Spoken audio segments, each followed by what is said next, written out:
Ministère Bethesda. Ministère Bethesda. Ministère Bethesda. Bien-aimé, j'aimerais ce matin parler à quelqu'un qui n'a pas encore compris pourquoi il y a tant de problèmes, pourquoi il y a tant de situations dans sa vie. Nous allons revenir plusieurs fois sur cette parole pour que les chrétiens cessent d'être frustrés. Parce que la frustration est une expression implicite du manque de foi. J'aimerais que quelqu'un comprenne que ce que le diable attaque dans ta vie, ce n'est pas ton joli visage, ce ne sont pas tes possessions. Le diable n'a pas besoin de ton argent, n'a pas besoin de tes enfants.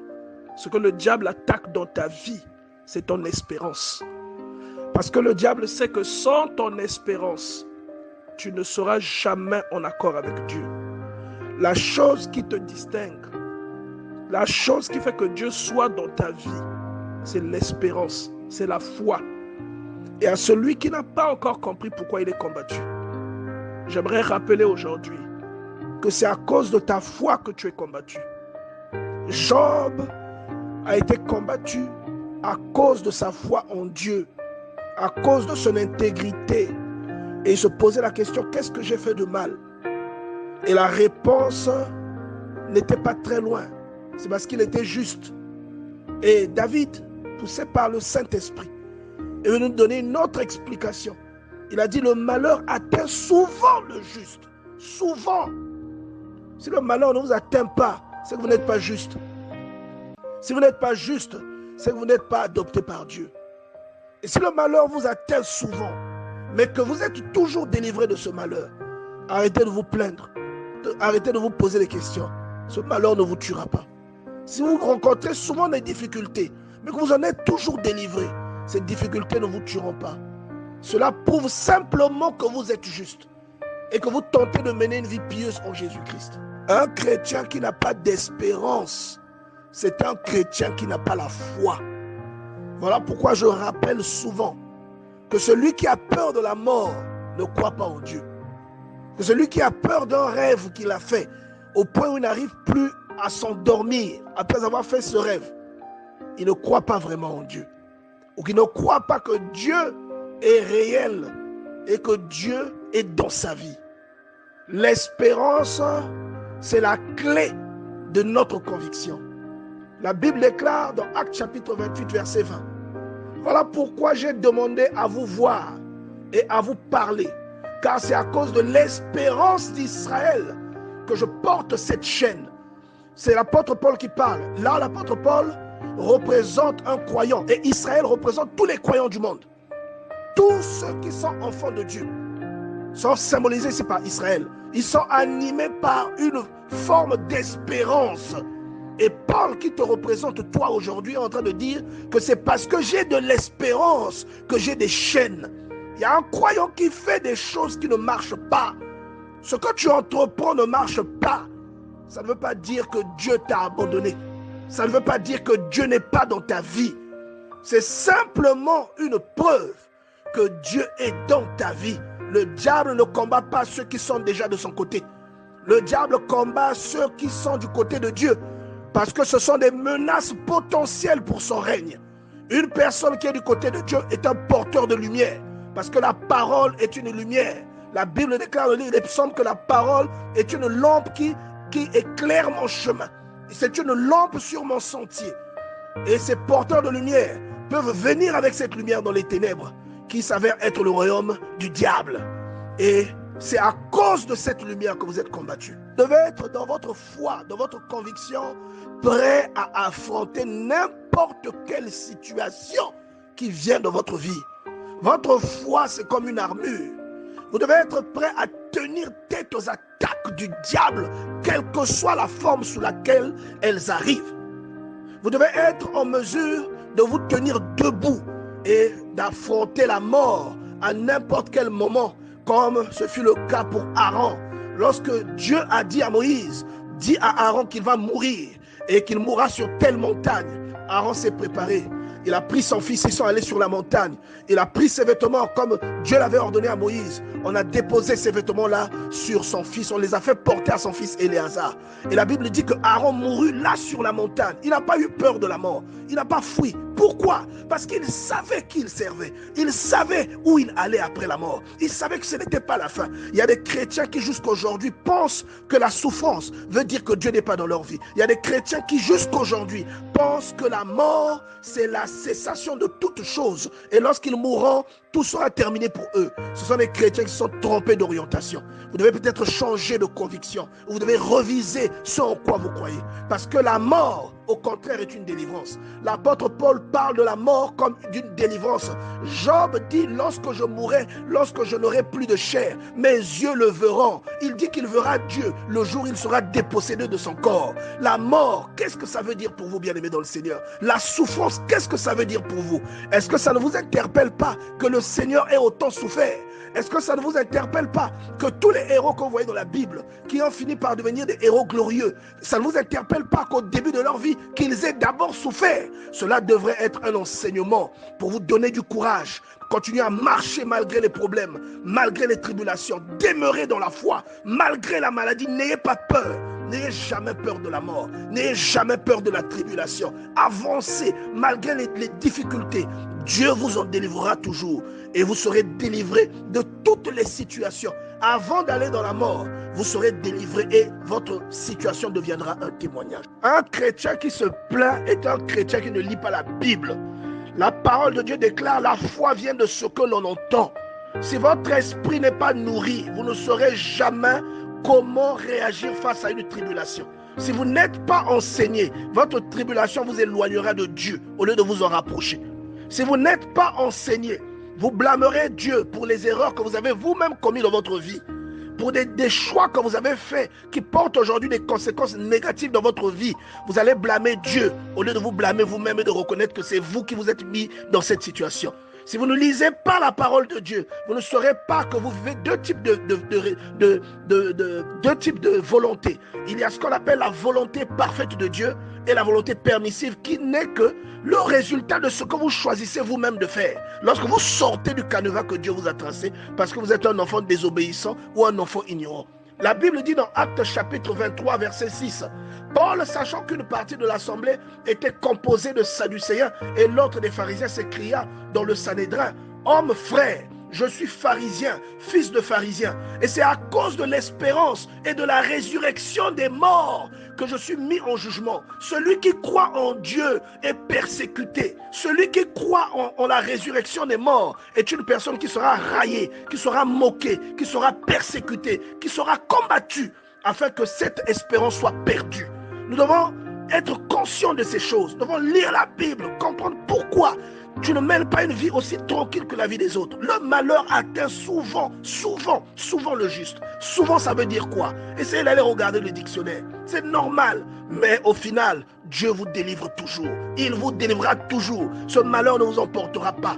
Ayez de l'espérance. Si Paul n'avait pas de l'espérance, il n'aurait pas été combattu. S'il n'avait pas d'espérance, il ne serait pas dans les chaînes à ce moment-là. Vous avez ici, dans Actes chapitre 23, verset 8, l'illustration de deux types de croyants que comporte l'Église aujourd'hui. Il y a des croyants qui connaissent la réalité dans laquelle ils croient, les choses qu'ils espèrent et la réalité ou le royaume vers lequel ils sont en train de partir.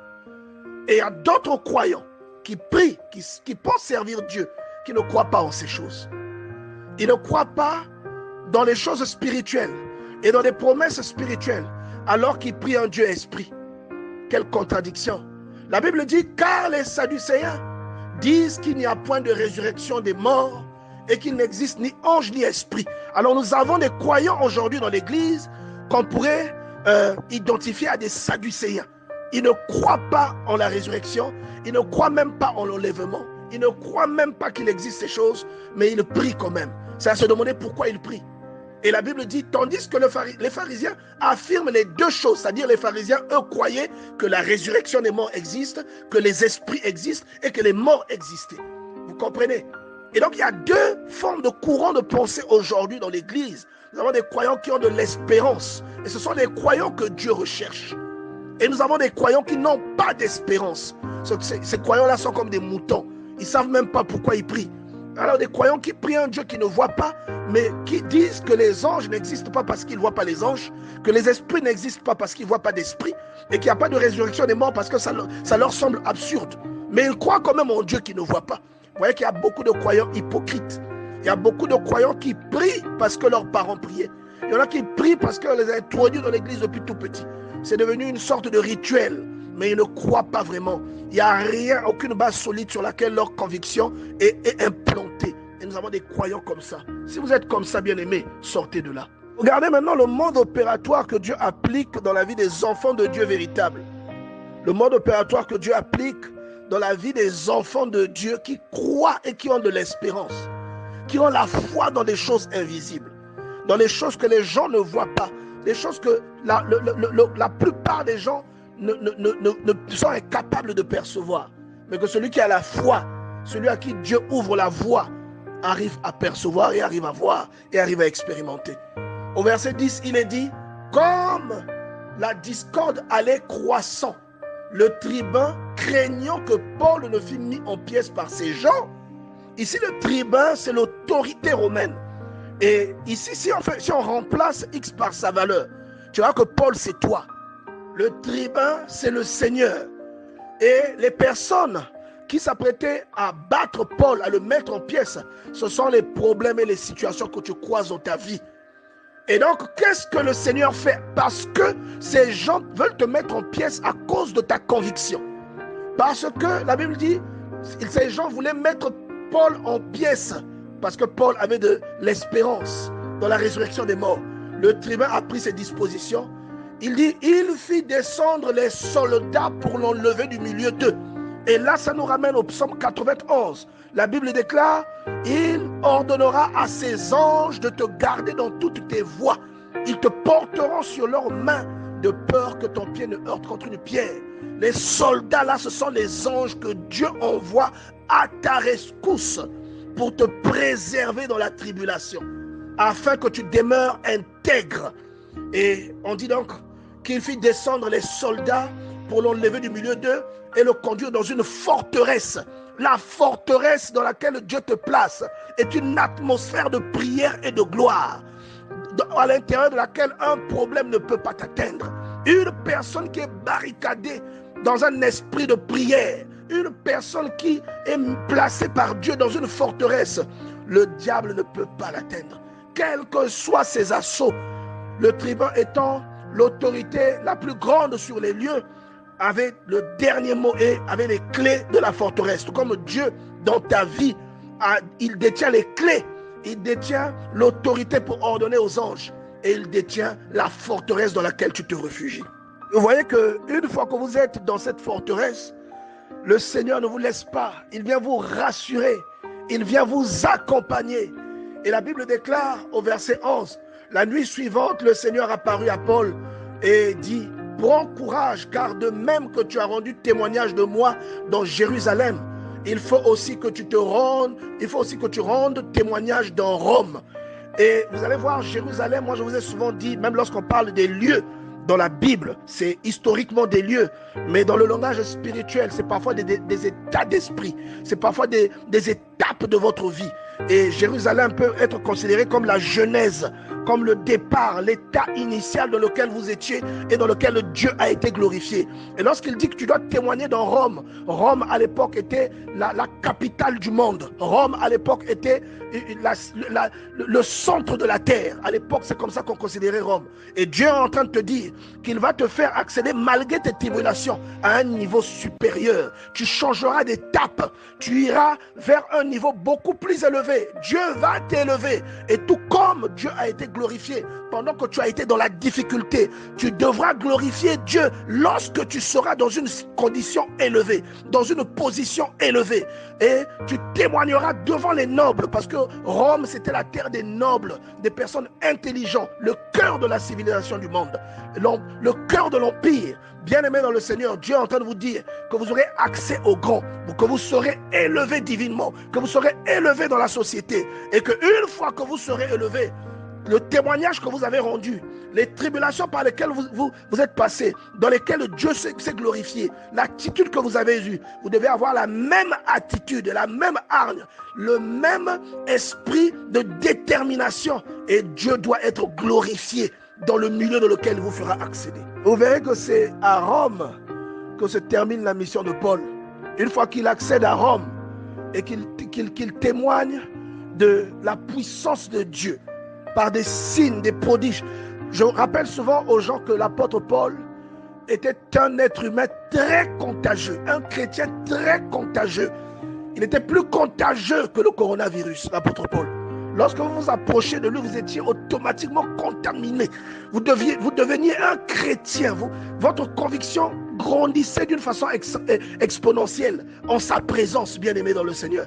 Et Dieu a emmené Paul jusqu'à Rome, tout comme vous. Il vous prendra de la condition dans laquelle vous êtes pour vous emmener vers des hautes sphères. Et une fois à Rome, Paul a œuvré.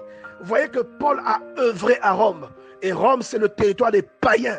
Et vous voyez que aussi, lorsque une personne est élevée, là où il accède, parce que c'est souvent les non-croyants qui sont dans les hautes sphères. C'est souvent les magiciens, les occultistes et les satanistes qui sont souvent parmi les gens élevés, parmi les présidents de la République, parmi les ministres, parmi les autorités, les chefs d'entreprise. Il y a beaucoup de personnes qui pratiquent l'occultisme. Et quand Dieu te donne de la lumière, quand il te donne de la hauteur, quand tu connais cette ascension, tu es maintenant exposé et tu opères dans une dimension où opèrent souvent les satanistes.